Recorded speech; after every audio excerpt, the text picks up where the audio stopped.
Cultural পালকির এই আয়োজনটিতে, এবং আপনারা জানেন যে এই আয়োজনটি মূলত আমার বাবা অর্থাৎ গাজী মাজহারুল আনোয়ারকে নিয়ে এবং তারই লেখা কালজয়ী গানগুলোকে দিয়েই সাজানো আমাদের আজকের এই আয়োজনটিও।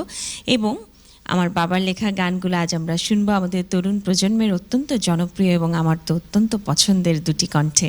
আজকে আমাদের সাথে রয়েছে অপু এবং মিষ্টি মেয়ে লিজা। প্রিয় দর্শক, শুরুতে আমরা শুনবো লিজার কণ্ঠে তার প্রথম পরিবেশনা।